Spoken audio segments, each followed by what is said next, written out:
오늘 12월 세 번째 주일, 대림절 세 번째 주일을 맞이해서 하나님께서 저와 여러분에게 주시는 말씀은 룻기서 4장 13절부터 17절 말씀으로 슬픔이 변하여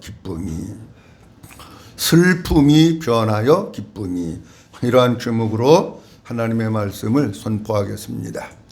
오늘 하나님의 말씀이 선포될 때에 예수님의 발 아래 마리아가 앉아서 예수님의 얼굴, 예수님의 입만 주목하고 귀를 기울이고 주님이 무슨 말씀을 하시는지 그 말씀을 마음을 열어 받으면서 은혜를 받고 행복해했던 마리아처럼 우리 성도님들이 오늘 말씀을 전하는 증거될 때에 말씀 받고 듣는 일에만 집중하고 그 말씀이 우리의 마음으로 들려지고 은혜가 되어서 우리 모든 성도들이 믿음의 사람 되고 짧은 세상 살아나가는데 고난도 있고 눈물도 있고 슬픔도 있지만 믿음으로 극복하고 그 슬픔이 면에서 즐거움이 되고 기쁨이 되는 삶을 사는 우리 모든 성도들이 될 수 있기를 주님의 이름으로 축원합니다.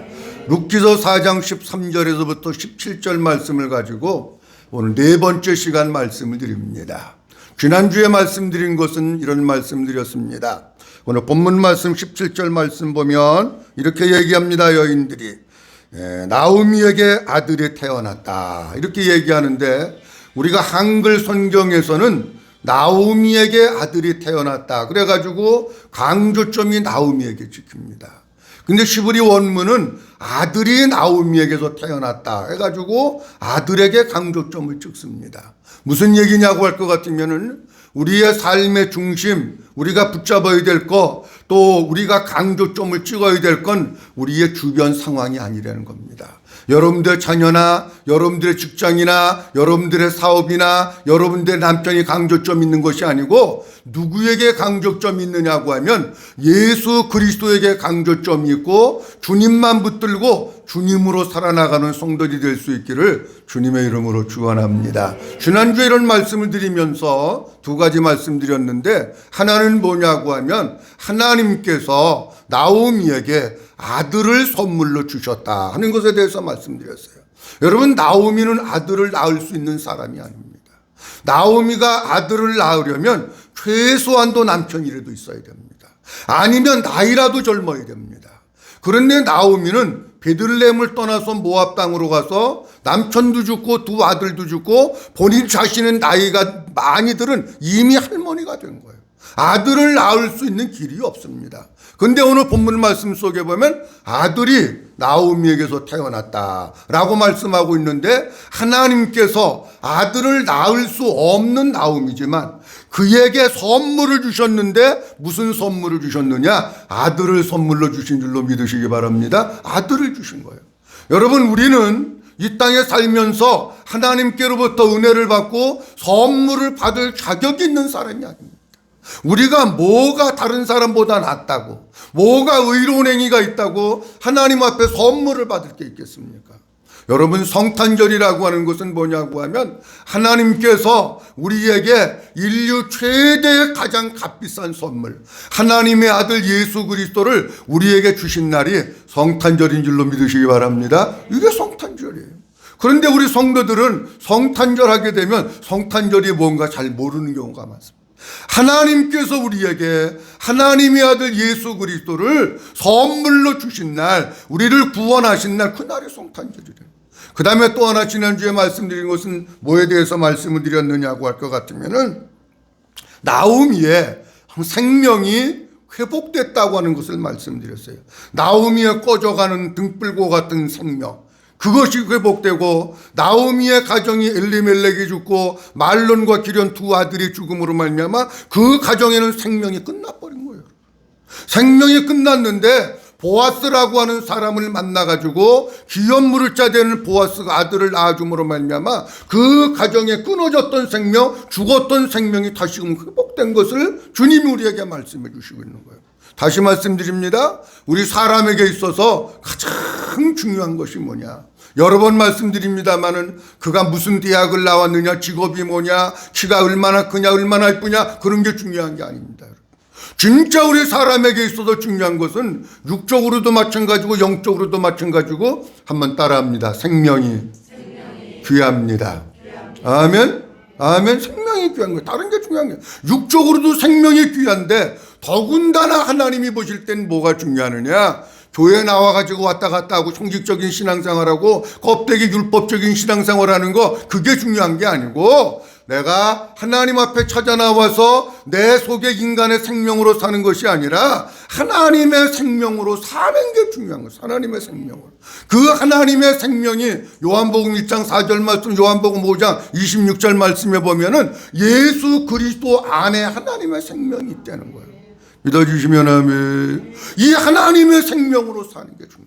하나님의 아들 예수 그리스도를 왜 우리를 위해서 이 땅에 보내주셨느냐? 다른 거 위해서 보내주신 게 아니라 하나님의 아들 예수 그리스도가 내 안에 사심으로 말미암아 하나님의 생명으로 살고 하나님의 생명을 누리면서 살라고 우리 예수님 보내주셨는데 우리 사랑하는 성도 여러분, 육신의 생명으로 살지 마십시오. 하나님의 생명으로 사시기를 주의 이름으로 축원합니다. 하나님의 생명으로 살아요. 오늘 슬픔이 변하여 기쁨이 라고 제목을 말씀드렸는데 두 가지 말씀드리려고 합니다. 하나는 나오미는 아들을 인하여 슬픔이 변하여 기쁨이 되었다고 하십니다. 오늘 본문 룻기서 4장 16절 말씀 짧은 절인데 이렇게 말씀하고 있습니다. 다 같이 한번 보도록 합니다. 시작. 나오미가 아들을 받아 품에 품고 그의 양육자가 되니. 잘 보시면 이렇게 돼 있어요. 나오미가 아기를 받아. 그 다음 뭐라고 돼 있어요? 크게 좀 한번 해봐요. 품에 품고. 어디에 품고? 품에 품었다는 거예요. 요 말이 우리가 볼 땐 간단한 단어예요, 여러분. 근데 이 말 속에 뭐가 있느냐? 나오미의 삶이 녹아져 있는 거예요. 여러분, 나오미의 입장에서 이 본문의 말씀을 한번 생각해 보면 이렇습니다. 나오미는 베들레헴에서 남편 엘리멜렉과 더불어서 그래도 잘 살았던 사람입니다. 룻기서에 볼 것 같으면은 나오미가 모압 지방으로 내려갈 때는 풍족해서 부유한 가운데 내려갔다고 나옵니다. 그런데 이미 모압 지방에 가가지고 내가 가장 사랑하고 내가 의지하고 우리의 가정의 기둥이었던 남편이 죽습니다. 그리고 또 더 큰 충격은 뭐냐고 하면 장대 같은 아들들. 나이가 몇 살이라고 나와 있진 않지만 장대 같은 건장한, 아마 옛날이니까 지금은 결혼 연령이 늦어졌지만 옛날엔 결혼을 일찍 하니까 한 20대 전후라고 생각하면 될 거 아닙니까? 그런 장대 같은 아들 둘이 그냥 하나님께서 치셔가지고 둘이 죽어나갑니다. 어머니는요, 죽지 않고 지금까지 살아있는 게 기적이에요. 사람에게 있어서 가장 큰 스트레스와 충격은 내가 가장 사랑하는 사람과 이별하는 게 엄청난 충격과 스트레스입니다, 여러분. 남편이 죽었습니다. 큰아들이 죽었습니다. 작은아들이 죽었습니다. 나오미는 사람들한테 말은 못하지만 마음 가운데 슬픔과 처절한 고통과 눈물과 자식은 죽어서 가슴에 묻는다는데 그 아들 둘을 가슴에 묻고 남 모르는 눈물을 흘리면서 긴긴 밤을 새우고 그것도 힘들어서 또 아버지 앞에 찾아 나와서 하나님, 내 힘으로는 살 수 없으니까 주님 나를 붙들어 주시고 내 마음을 만져주시고 나에게 은혜를 베풀어 달라고 얼마나 주님 앞에 기도했겠습니까? 나오미의 마음은 글자 그대로 슬픔과 통고 애통과 낙심과 절망으로 꽉 들어차 있는 거예요. 그런데 오늘 본문 말씀 가운데 보면 아기를 받아 어디에 품고? 품에 품고. 여러분, 아기를 받아서 품에 품었다. 아기를 받아가서 내 품에 딱 품으면서 내 아들이로구나 할 때에 지금까지 쌓여 있었던 마음의 슬픔, 마음의 아픔, 마음의 고통, 마음의 절망이 눈 녹듯이 사라져버리고 이 아들을 품는 순간에 나오미의 마음 가운데서는 감사가, 찬송이, 기쁨이, 즐거움이 샘솟듯이 솟아나게 된 줄로 믿으시기 바랍니다. 성경 말씀 가운데도 보면 이런 말씀이 있어요. 시편 30편 5절 말씀해 볼 것 같으면은 이런 말씀이 있습니다. 다 같이 봅니다. 그의 노염은 잠깐이요 그의 은총은 평생이로다. 저녁에는 울음이 깃들지라도 아침에는 기쁨이 오리로다. 아멘.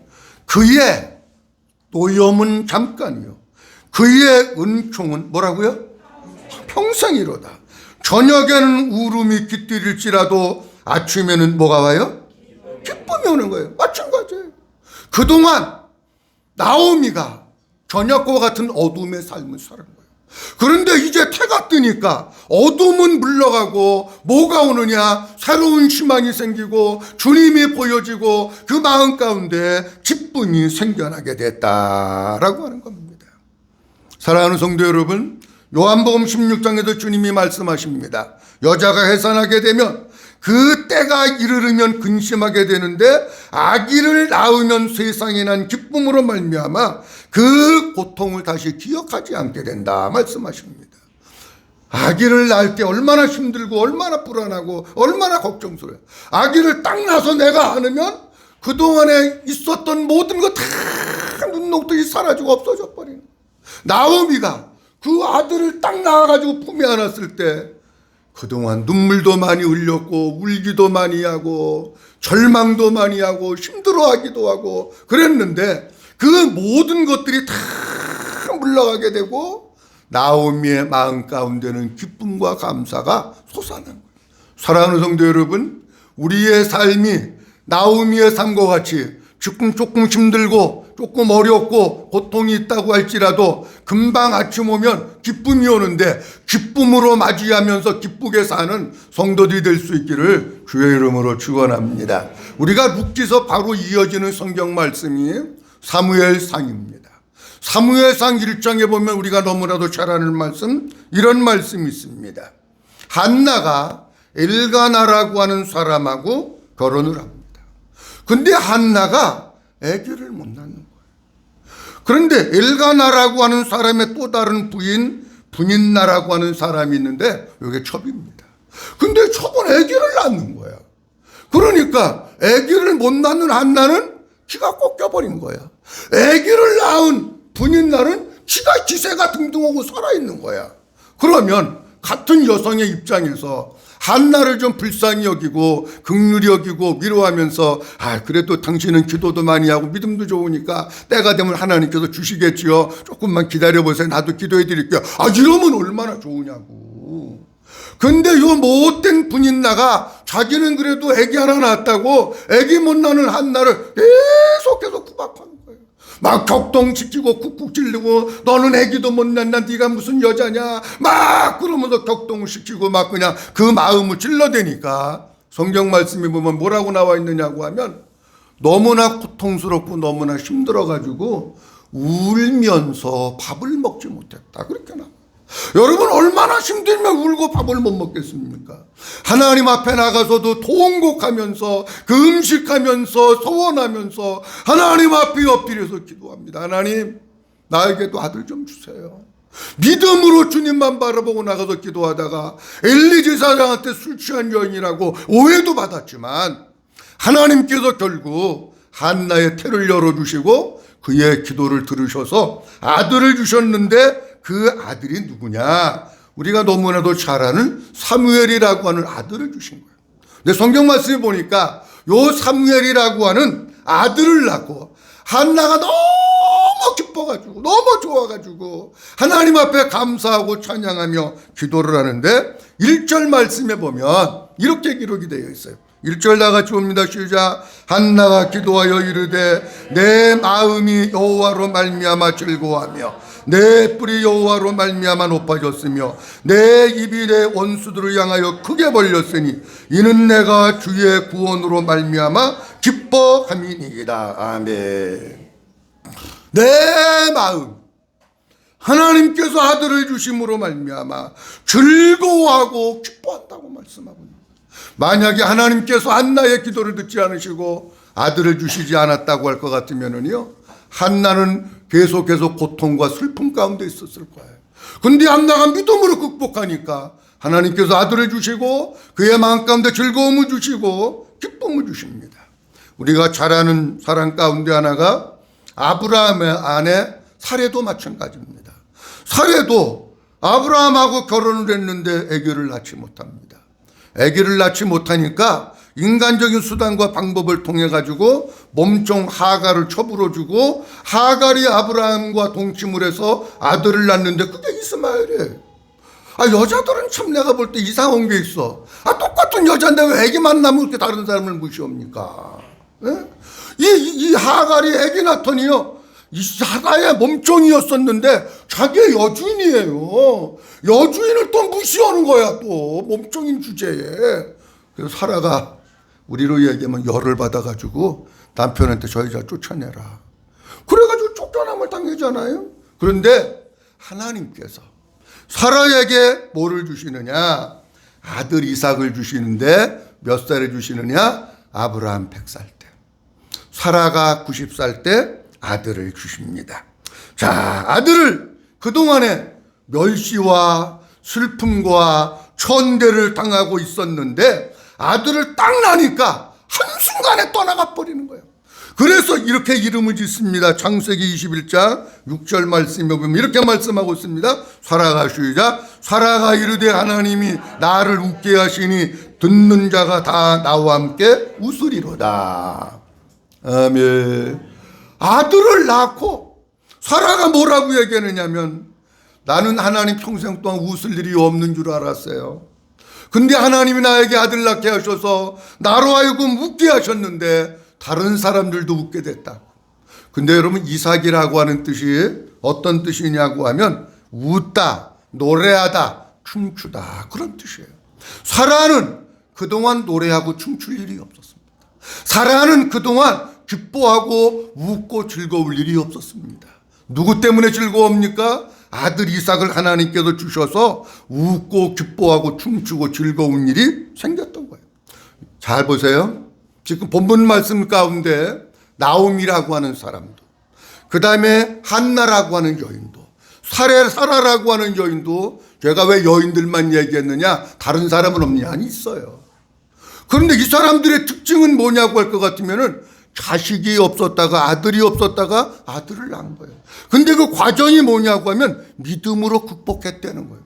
두 가지 말씀드립니다.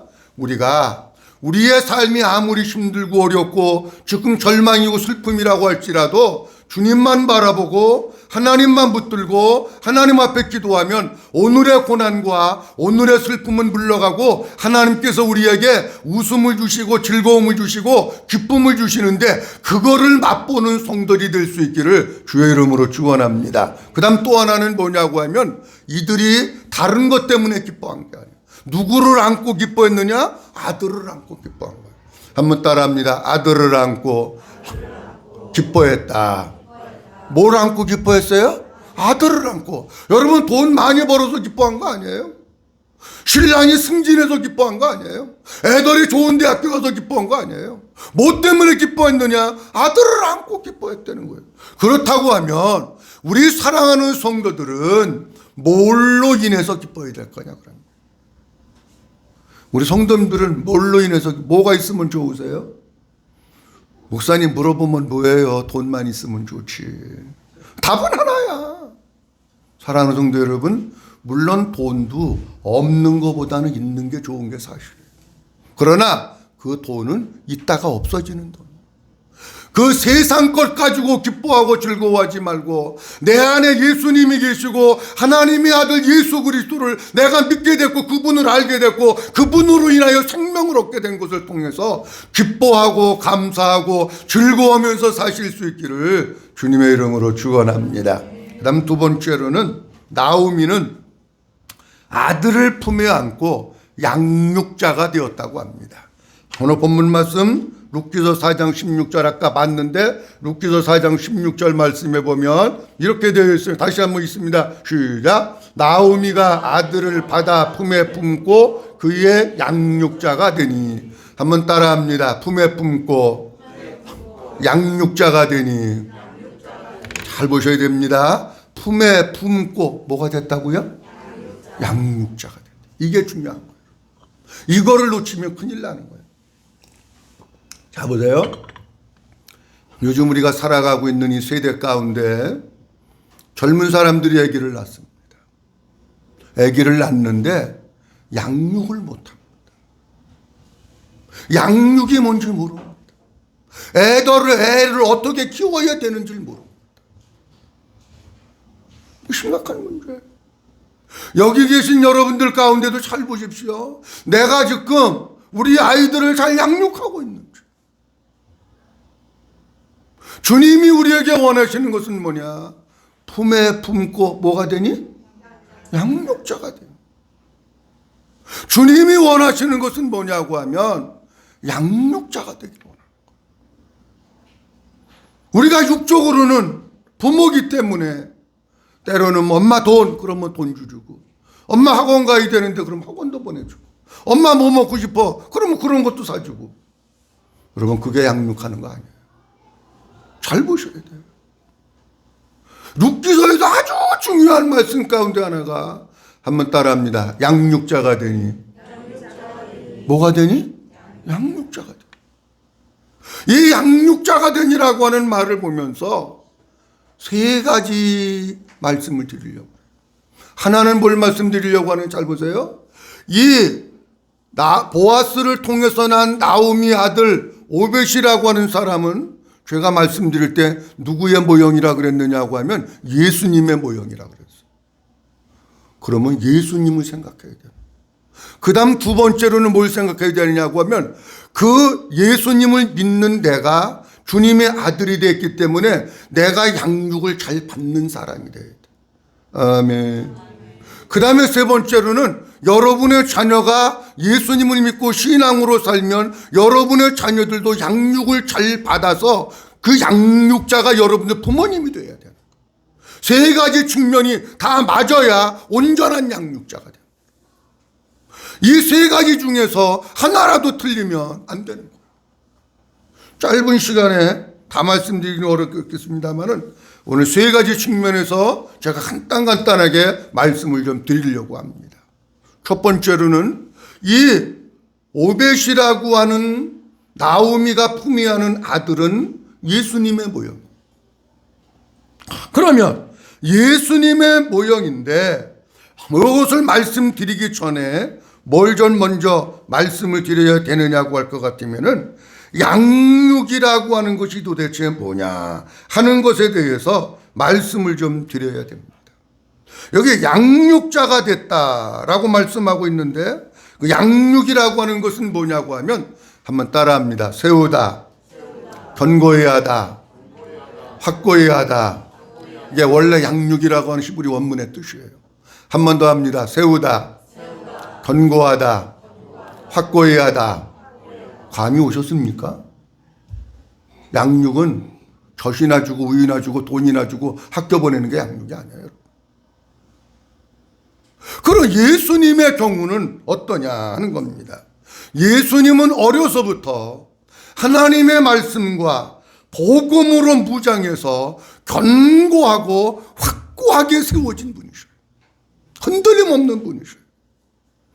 누가복음 2장 46절에서 47절 말씀해 볼 것 같으면 예수님이 12살 때 유월절을 맞이해서 부모님과 함께 유월절을 지키러 성전에 올라왔어요. 그런데 유월절 절기가 끝나고 부모님 데려가다가 보니까 아들이 없는 거예요. 아니 우리 예수가 어디 갔다냐? 12살밖에 안 됐는데 찾고 묻고 찾아서 결국 어디를 갔느냐? 예루살렘 성전에 들어가서 보니까 성경에 뭐라고 말씀하고 있느냐고 하면 이렇게 말씀하고 있어요. 그가 선생들 중에 앉으사 그들에게 듣기도 하시며 또 묻기도 하시니 듣는 자가 다 그의 지혜와 대답을 놀랍게 여기더라. 12살이에요. 12살인데 거기에 서기관들하고 앉아가지고 하나님의 말씀에 대해서 듣기도 하시고 예수님이 묻기도 하시고 말하기도 하시는데 예수님이 말하는 것을 듣고 사람들이 다 놀랬다는 거예요. 그러면 예수님은 어려서부터 뭘로 양육됐다는 거예요? 하나님의 말씀 복음으로 든든하게 세워지고 확실하게 세워지고 견고하게 무장돼서 세워졌다고 하는 걸 얘기하고, 이런 말씀을 뒷받침하는 내용이 마태복음 4장에 보면 우리가 너무나도 잘 아는 말씀, 예수님께서 사생애를 끝내고 공생의 사역을 시작하실 때에 40일 동안 줄이시고 금식을 합니다. 마귀에게 시험을 받으십니다. 예수님에게 와서 마귀가 그럽니다. 너 배고프지? 여기 돌멩이 너 하나님의 아들이라며 떡 만들어 먹어. 그러면 될 거 왜 그렇게 배고파가지고 그러냐? 그러잖아요. 이때 예수님이 신명기 8장에 있는 말씀을 인용하시면서 사람이 떡으로만 살 것이 아니요 하나님의 입에서 나오는 모든 말씀으로 살 것이다 말씀하십니다. 뭘 얘기하려고 그러는 겁니까? 예수님은 이미 이 속에 복음으로 무장되어 있는 거예요. 이미 이 속에 하나님의 말씀으로 무장이 되어 있기 때문에 마귀가 공격할 때 그 말씀을 가지고 물리칠 수 있었던 거예요. 그러니까 예수님이 확고하고 견고하게 세움을 입어가지고 어떤 일이 있어도 흔들리지 않는 거예요. 예수님이 세상에 오신 목적, 오벳이라고 하는 사람의 이름의 뜻은 섬긴다라고 하는 뜻인데, 마가복음 10장 45절에 있는 대로 인자가 온 것은 섬김을 받으려 함이 아니라 도리어 섬기려 하고 자기 목숨을 많은 사람의 대속물로 주시기 위해서 오셨다고 말씀하셨잖아요. 예수님이 이 땅에 죽으시기 위해서 오셨어요. 마태복음 16장에 사람들이 나를 누구라고 하느냐 물어보시고 주는 그리스도이시여 살아계신 하나님의 아들입니다라고 할 때 예수님은 십자가의 고난과 죽으심을 갖다가 제자들에게 말씀하시고 예루살렘을 향해서 올라가시면서 3번이나 예수님의 순환과 고난에 대해서 말씀을 하십니다. 누가복음에 보면 근데 이런 말씀이 있어요. 누가복음 31장 말씀해 볼 것 같으면은 13장에 보면 이런 말씀이 있어요. 누가복음 13장 31절 다 같이 한번 보도록 합니다. 곧 이때의 시작. 곧 이때에 어떤 바리새인들이 나와서 이르되 나가서 여기를 떠나소서 헤롯이 당신을 죽이고자 하나이다. 아멘. 지금 예수님이 십자가에 죽으시기 위해서 가고 있는 거예요. 예루살렘을 향해서 가고 있는 거야. 제자들이 가만히 보니까 예수님 가면 죽어.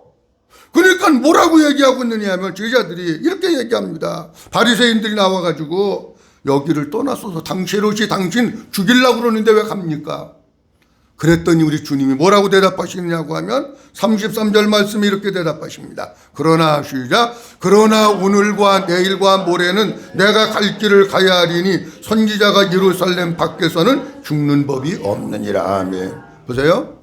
예루살렘에 가서 내가 죽임을 당한다고 할지라도, 헤롯이 나를 죽인다고 할지라도 개의치 아니하고 오늘과 내일 모레 나는 내가 가야 할 그 길을 걸어간다. 다시 말씀드리면 죽음을 향해서 십자가를 향해서 예수님은 한치의 흔들림도 없이 견고하고 확고하게 세워져 가지고 그 길을 걸어가고 있는 거예요. 사랑하는 성도 여러분, 이게 양육입니다.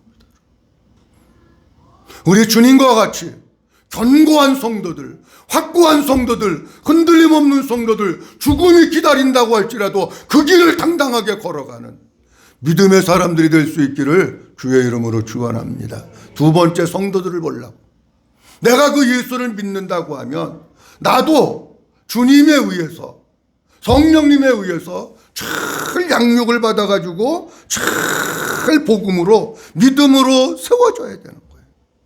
예수를 믿는다고 하는 것은 예수님을 닮는 것이고 예수님처럼 사는 것인데 무엇이 우리를 그렇게 견고하게 세울까 하는 겁니다. 사도행전 20장에 보면 사도 바울이 에베소 교회를 떠나면서 하고 있는 말씀이 있습니다. 지금 내가 여러분을 주와 및 그 은혜의 말씀께 부탁하노니 그 말씀이 여러분을 능히 든든히 세우사 거룩하게 하심을 입은 모든 자 가운데 기업이 있게 하시리라. 아멘. 사도 바울이 에베소 교회를 떠나면서 뭐라고 얘기하고 있느냐고 하면 내가 여러분을 주와 및 그 은혜에 뭐께 부탁하노니? 말씀에 부탁하노니 그 말씀이 여러분을 능히 어떻게 하사? 한번 따라합니다. 든든히 세우사. 한 번 더 합니다. 든든히 세우사. 말씀이 든든히 세우는 거예요. 말씀. 여러분, 그러니까 제가 얘기했잖아요. 말씀 들을 때 집중해서 들으라. 집중해서. 딴 데 쳐다보지 말고 목상만 보라고 그러죠. 집중해서 들어도 문 열고 가면 잃어버려. 그런데 집중해서 안 듣는데 여러분, 어떻게 내가 말씀으로 세워지고 말씀을 채워줍니까? 우리 성도들을 채우는 것은, 세우는 것은 다른 게 아니에요. 무슨 은사가 아니고 예언기도가 아니야. 뭘로 세우느냐? 아버지 하나님의 말씀이 채워질 때 그 말씀의 뿌리를 내리면 내가 든든하게 세워지는 줄로 믿으시기 바랍니다. 그러니까 성경도 읽어야 되고, 그러니까 예배도 집중해서 잘 드려야 되고, 말씀도 계속해서 들어야 되고. 할렐루야, 할렐루야. 말씀이 세우는 거예요. 어떤 사람은 드라마는 잘 알아. 입만 열면 드라마 2시간도 얘기해. 말씀 얘기하라고 그러면 말씀은 개뿔 하나도 몰라. 여러분, 일주일의 삶을 살면서 하나님의 말씀을 가까이 하는 시간을 갖지 않는다면 우리는 양육자로도 세워지는 게 아니에요. 여러분, 내가 세워져야 우리의 자녀들도 세우는 거예요. 내가 세워지지 않았는데 무슨 우리의 자녀들을 세웁니까, 여러분? 말이 안 되는 거야. 사랑하는 성도 여러분, 하나님의 말씀으로, 하나님의 복음으로, 예수님으로 든든하게, 견고하게, 확고하게 세워지는 성도인이 될 수 있기를 주의 이름으로 축원합니다. 세 번째로는 우리의 자녀들을 믿음과 복음으로 확고하게 세워 주어야 합니다. 제가 룻기서 말씀드리면서 여러 번 얘기했어요. 보세요. 하나님께서 우리에게 자녀를 주신 것은 옷이나 입히고 밥이나 먹이고 학교나 보내라고 주신 거 아니야. 그건 세상 사람들 다 해. 세상 사람들이 그건 여러분보다 더 잘할 수가 있어요. 하나님이 우리에게 자녀를 주신 것은 밥이나 주고 용돈 주고 학교나 보내고 그러라고 주신 거 아니야. 룻기서는 그거 얘기하고 있는 게 아니에요, 여러분. 기업 물을 자를 얘기하면서 그 가문에 예수 그리스도가 오시는 생명의 대를 이어가고 믿음의 대를 이어가는 거 얘기하고 있는 거예요. 여러분들이 바로 서서 자녀들을 믿음으로 세우지 않으면 안 됩니다. 보세요. 또 시험 들지 마시고 한번 따라합니다. 우리 가정의 희망은 자녀입니다. 믿으시면 아멘. 그 자녀가 희망이 아닌 것 같아요. 믿으시면 아멘. 누가 희망이에요? 진짜 그렇게 믿으세요? 근데 잘 보세요. 여러분들 자녀가 신앙생활 안 하면 절망입니다. 고통입니다. 괴로움입니다. 여러분들 가정의 자녀들이 신앙생활 안 하면 여러분들 가정에 희망 없습니다. 죄송하지만. 여러분들 가정의 자녀들이 신앙생활을 할 때에 그때 희망이에요, 여러분. 세상적인 가치관 가지고 이렇게 생각하지 마십시오. 목사님, 우리 애는 교회 안 나와도요, 좋은 데 취직하고요, 돈도 잘 벌고요, 좋은 신랑 만나고요, 좋은 신부 만나고요. 그건 세상 사람들은 얘기. 그건 세상에 가서 알아보셔요. 교회는 그거 얘기하는 데가 아니에요. 여러분들 가정의 자녀들이 믿음으로 살지 않으면, 복음으로 세우지 않으면, 예수의 사람으로 세우지 않으면 여러분들 가정은 희망 없습니다. 그거를 희망이라고 생각하지 마세요. 좋은 대학 가고 돈 많이 벌고 좋은 회사에 취직하고 좋은 신부 만나고 좋은 신랑 만나고 그걸 희망이라고 생각하지 마세요. 그건 타락한 사람들의 모습이에요.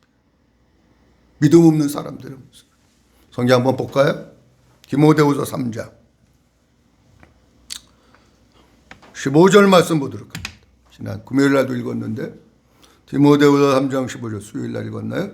또 어려서부터 시작. 또 어려서부터 성경을 알았나니 성경은 능히 너로 하여금 그리스도 예수 안에 있는 믿음으로 말미암아 구원에 이르는 지혜가 있게 하느니라. 아멘. 잘 보세요.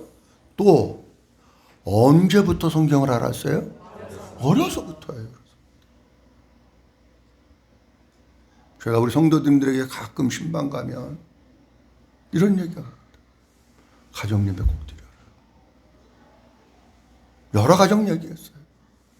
그것밖에 없다. 그리고 성경 한 절이라도 읽어주고 부모가 엄마가 애들 위해서 기도해줘라.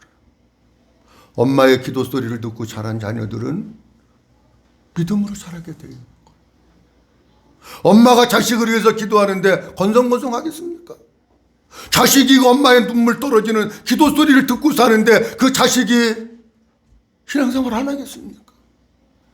어려서부터요, 어려서부터. 어려서부터 무슨 학원 보낼까? 어디 학원 보낼까? 여러분, 그런 거 신경 쓰지 마. 우선순위가 있는 거야. 근데 제가 보니까 이런 거예요. 어려서 유치부 다니고 주일학교 다닐 땐 또 교회 와. 너희 머리 크면 딴 데로 가는 거예요. 머리 크. 중요한 것은 어려서부터라고 하는 얘기는 어렸을 때만 그 뜻이 아니에요. 이해가 되겠어요? 무슨 얘기인지? 어렸을 때만 그렇게 되는 얘기가 아니고 어려서부터 그렇게 해서 그게 계속 지속되어야 된다고 하는 걸 얘기하고 있는 거예요. 우리 한국은 중학교 3학년 되고 고등학교 3학년 되면 벌써 졸업해. 주님은 그거 얘기하는 거 아니야. 고3이 됐든지 중3이 됐든지 뭐가 됐든지 불문하고 어려서부터 시작한 그 믿음이 주님 오시는 그날까지 계속되게 하라는 거예요. 여러분. 믿어주시면 아멘. 그렇게 하라는 거예요. 여러분.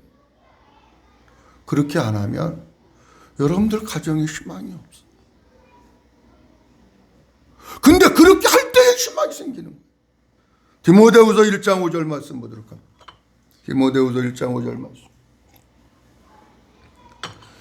이는 시작. 이는 내 속에 거짓이 없는 믿음이 있음을 생각함이라. 이 믿음은 먼저 내 외조모 로이스와 내 어머니 유니게 속에도 있더니 내 속에도 있는 줄을 확신하노라. 아멘. 지금 디모데를 얘기하고 있는 거예요. 디모데가 지금 바울의 믿음의 아들이 되어서 믿음의 생활을 하고 있는 것은 외할머니에게 있던 믿음이 디모데의 어머니 속에 있었고 디모데 어머니 속에 있던 믿음이 누구 가운데 왔느냐? 디모데에게 왔다는 거예요.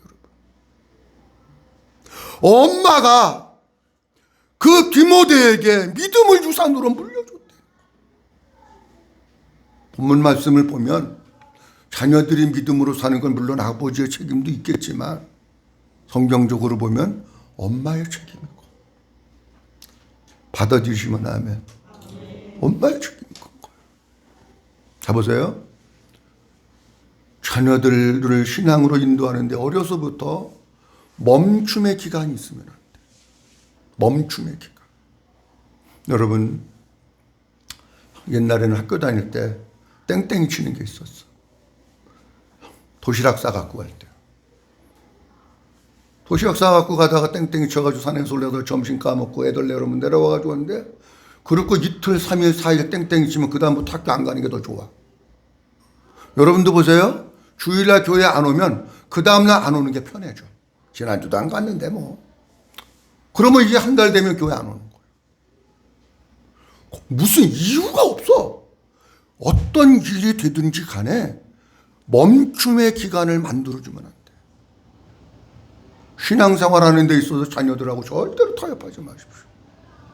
타협하면 아빠 엄마 나 오늘 너무 힘들어가지고 2주만 쉬었다 갈게. 그래 뭐 다음 주도 있고 그 다음 주도 있고 그랬는데 뭐 그렇게 그리고 다음에 나와 한 달 있다가 나와. 큰일 납니다.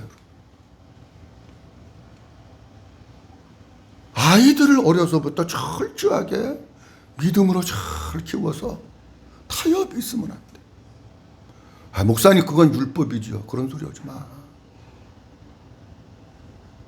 그래 여러분들 마음대로 교회 안 나와도 우리 아들 뭐 잘 크네 우리 딸도 잘 크고 그렇게 살아요?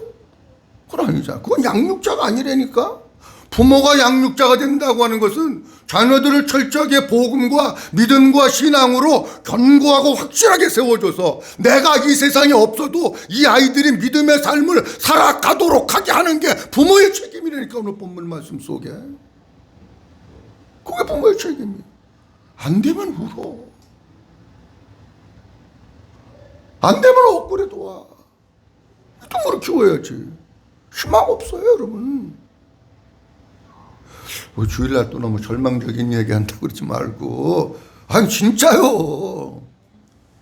자녀들이 믿음으로 키울 때 그 가정에 희망이 있는 줄로 믿으시기 바랍니다.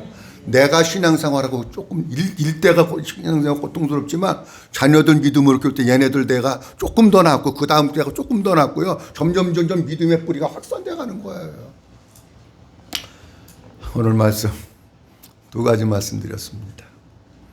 하나는 뭘 말씀드렸느냐고 하면 나오미가 아들을 품에 안았을 때 모든 슬픔은 떠나갔고 기쁨이 왔다는 거. 오늘 슬픈 일이 있다고 내일도 슬픈 거 아닙니다. 오늘 여러분들이 기도하고 주님 바라보고 믿음으로 살면 슬픔은 끝나고 슬픔과 고난의 터널은 끝나고 하나님께서 기쁨을 주시고 웃음을 주시고 춤추는 날을 주시는데 그 삶을 살 수 있기를 주의 이름으로 축원합니다. 그리고 또 하나는 다른 것으로 인해서 기뻐한 게 아들을 품에 안은 걸로 기뻐한 거. 하나님의 아들 예수 그리스도 때문에 기뻐하고 즐거워하는 우리 모든 성도이 될 수 있기를 주의 이름으로 축원합니다. 그리고 양육자가 된 거예요. 양육자. 예수님도 그렇게 양육을 받아서 흔들림 없이 견고하게 세워져서 십자가를 지시고 맡겨진 사명을 감당하셨고 우리 부모님들이 견고하게 복음과 믿음으로 세워지고 여러분들의 자녀들도 다른 걸로 키우지 말고 복음과 믿음으로 견고하게 세워져서 여러분들 자녀들이 여러분들보다 더 신앙생활 잘하고 더 하나님께 쓰임받고 더 하나님께 기쁨이 되는 희망이 있는 축복된 가정들이 될 수 있기를 주님의 이름으로 축원합니다.